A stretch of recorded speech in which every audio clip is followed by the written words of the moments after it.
Okay, why don't we go ahead and get started? It's a couple of minutes after 2. First of all, good afternoon to everyone. My name is Tyler Smith, and I'm one of the college counselors and part of the leadership team at Paranama. And previous to joining Paranama, for a majority of my career, for about 19 years, I had the opportunity to serve as a professor and also administrator at a university, as well as a community college. Since then, I've been a career coach for the last 6 years in Austin. And so I have a passion for not only helping youth in high school get into colleges that they desire, but also then beyond that, helping college graduates place into really good careers. So I have an appreciation of the continuum of education and work.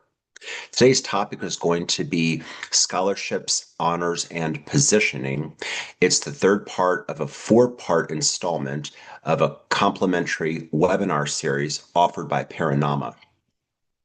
As we move through the presentation today, the structure will be I'll spend about 18 to 20 minutes going through a dozen slides. After that, we'll have 8 to 9 minutes for questions. The best way to pose questions is through the chat, and that way I'll be able to keep us more organized so we're not talking over each other. Lastly, as we kick off here in a few seconds, if you have a friend that wants to join us, feel free to ping your friend and invite them. So let's go ahead and begin. Starting here with slide 2, why positioning matters. Positioning is a theme of this topic, as all of the webinars. And the reason why is because the historically competitive criteria to automatically get into university are changing. Historically, if we had a 4.0, a 1500, scholarships, etc., we could get into a top tier university. However, given that more Americans are going to college, it's now well over 42%. Given that there's more competition, more applicants, it's become more competitive. And what that means is that a 4.0 is not uncommon. A 1500 is not uncommon. And then you see the breakdown with scholarships. So what this means is that, yes, good grades are still important, but consider them a prerequisite just to get your foot in the door, but it does not automatically grant you admission. Number 2, positioning creates distinction. Positioning will be a theme we talk about through all the slides. Positioning is that niche or area or voice or calling that we have that can differentiate us from others. Put differently, as this quote sums up nicely, what does this student do that no one else does? Positioning also unlocks scholarships, as we'll elaborate later on. Scholarships do not always go to the 4.0 student, 1500, SAT, etc. They go to somebody who has a unique voice, who's the best fit for that scholarship. And we'll elaborate on that shortly. Understanding the landscape. There are essentially 4 different categories of scholarships.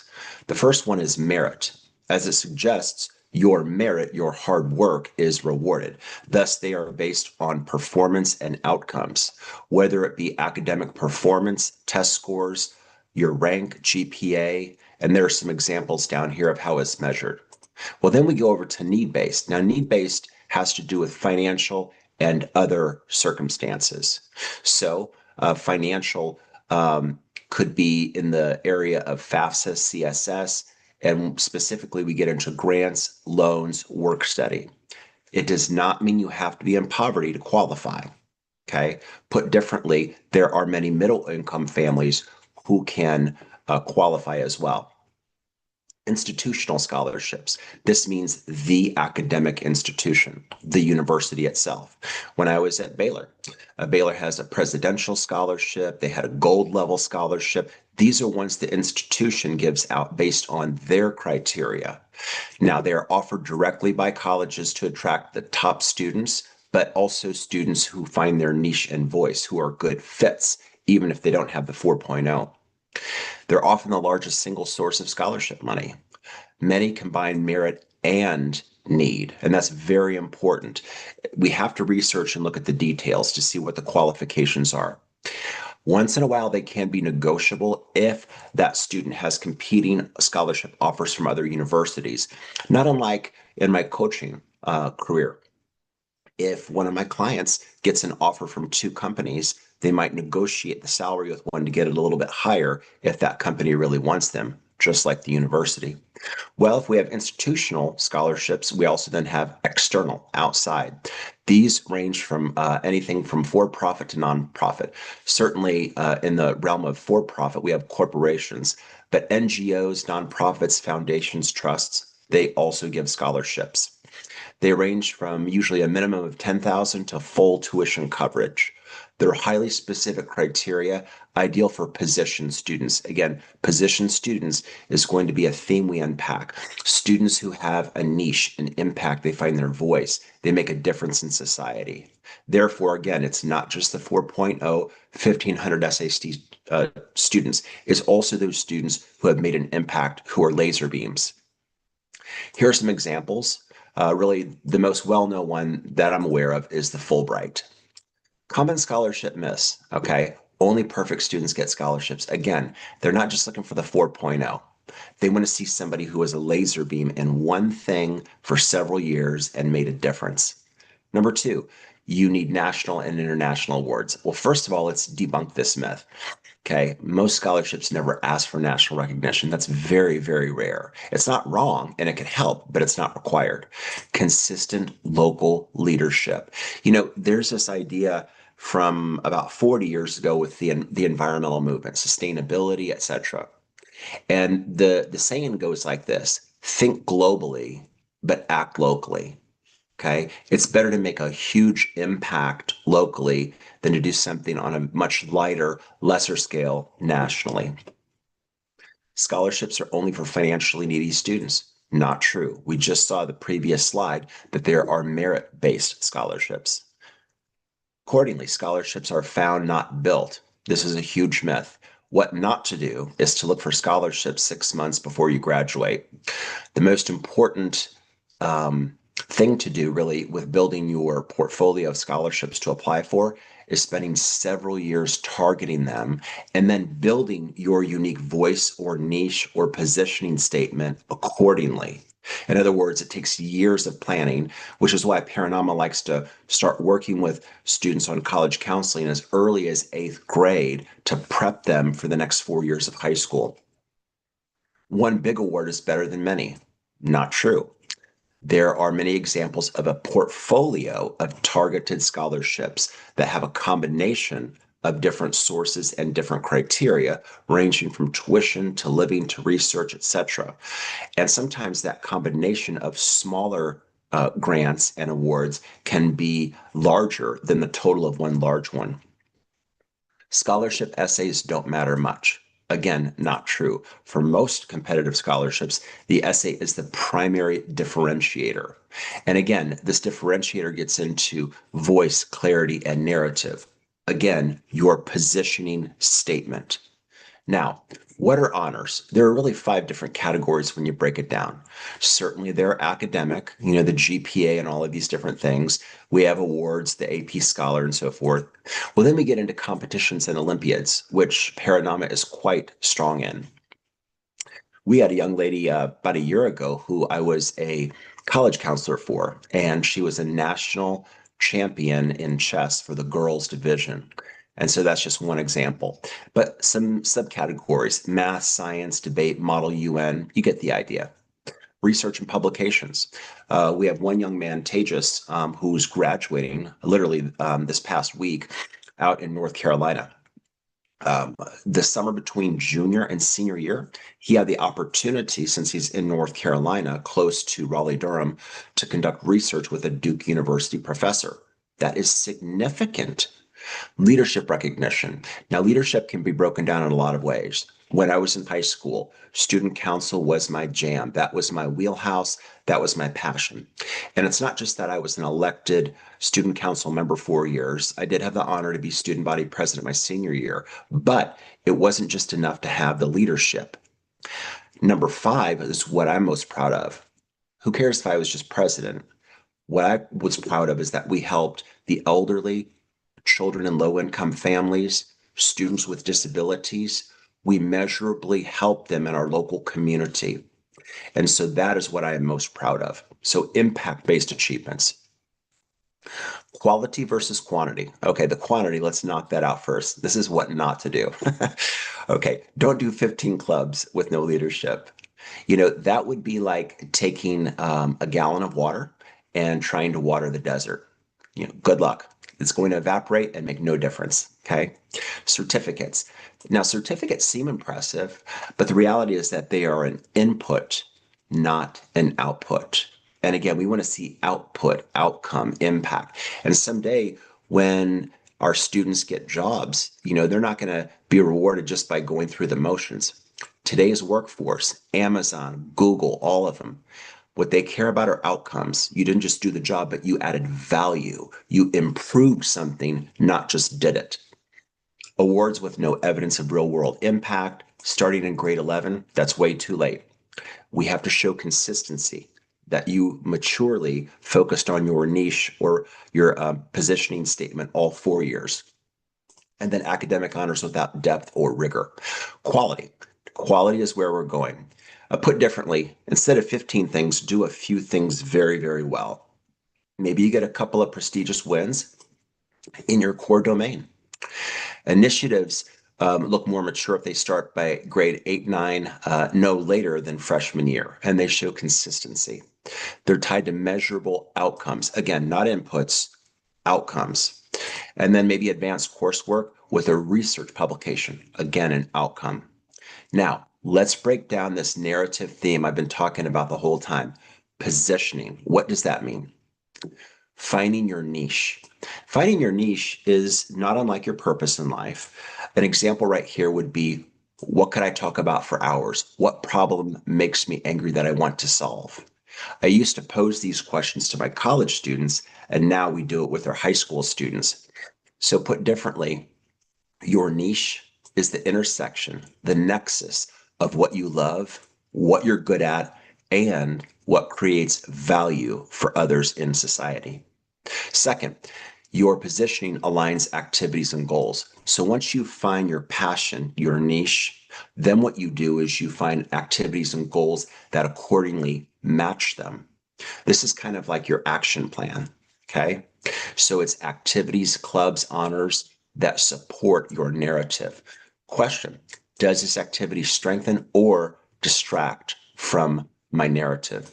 When I was in high school, student council was my 4-year positioning statement, leadership and service to others. However, in fairness, I believe in transparency.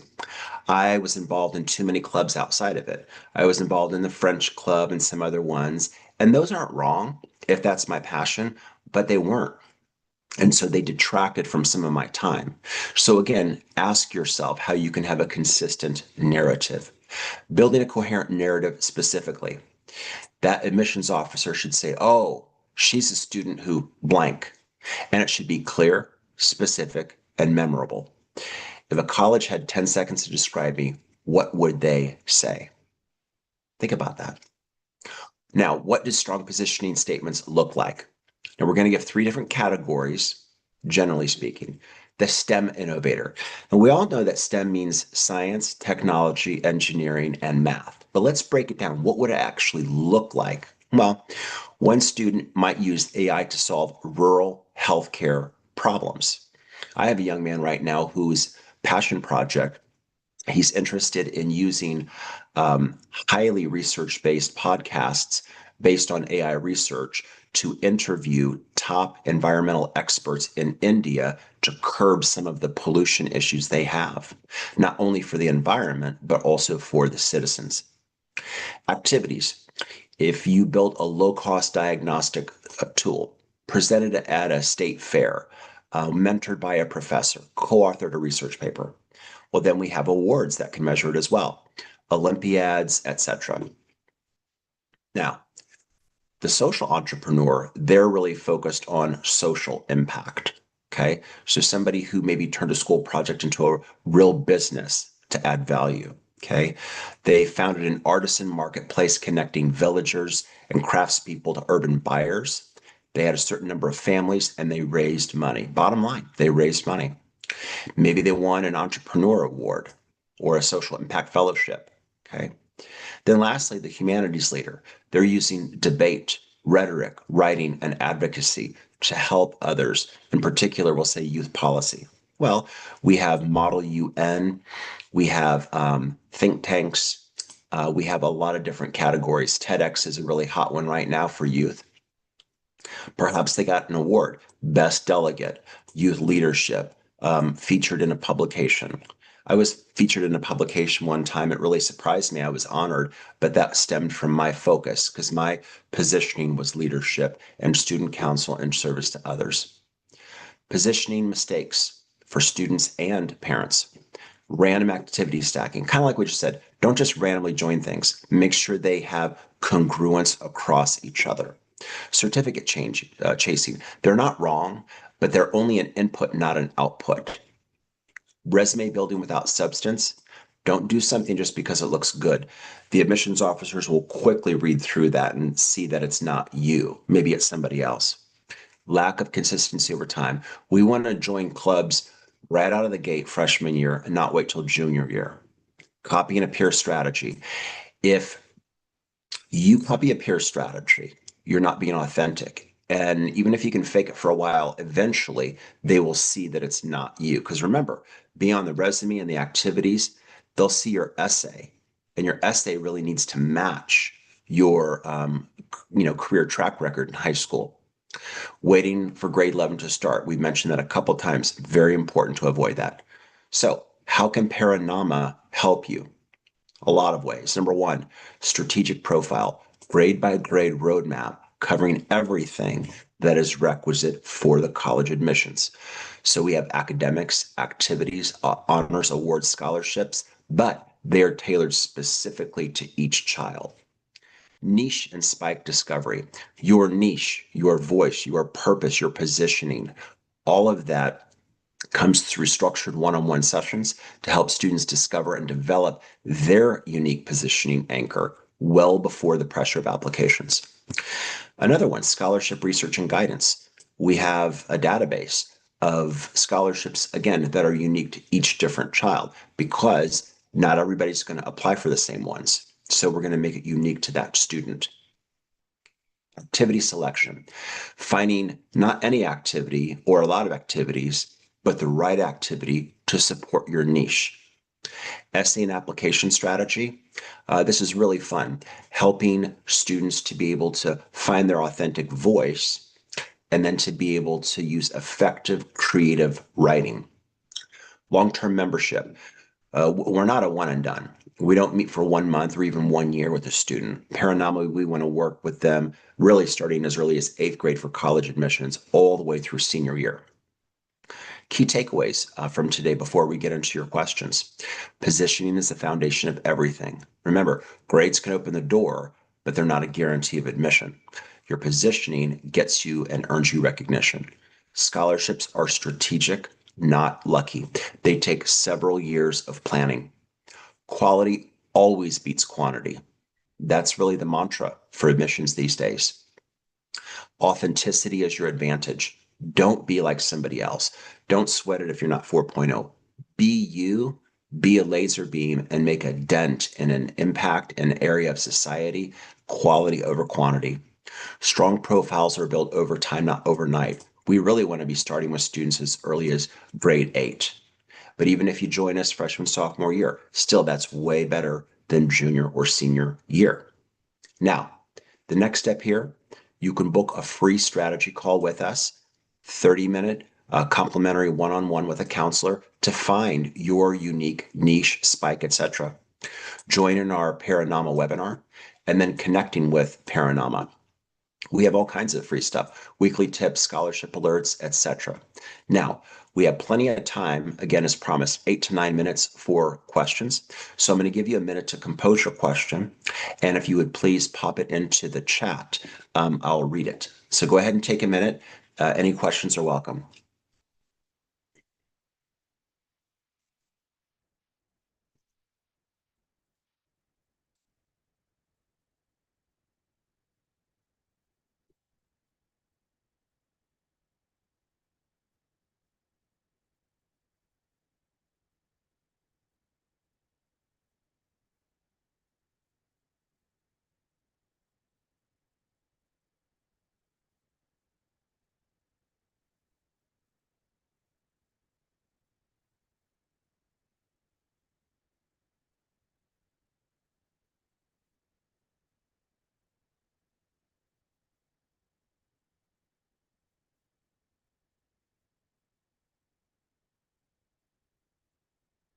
Also, as a reminder, while you're composing your questions, if you have questions at any time, today's not the only day. This is an ongoing process. This is the beginning of a relationship that we want to offer for our students and families.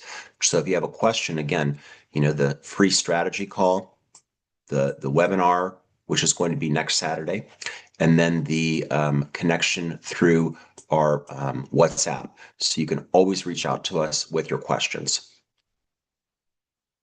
We'll get another couple minutes to see if there's any questions for today. And then if not, if we wrap a little early, that's completely fine.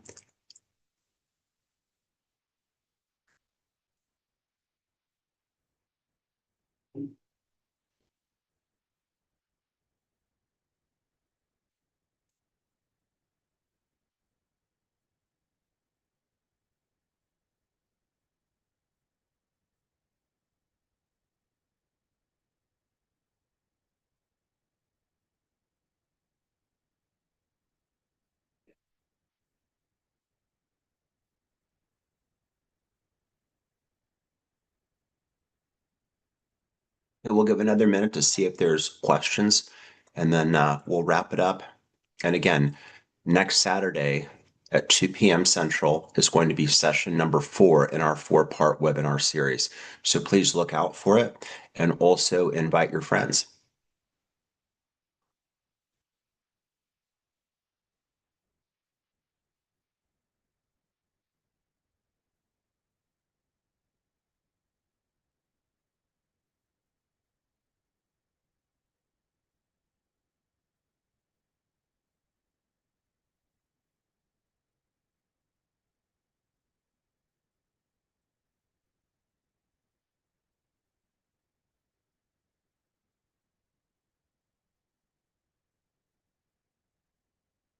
All right, gang.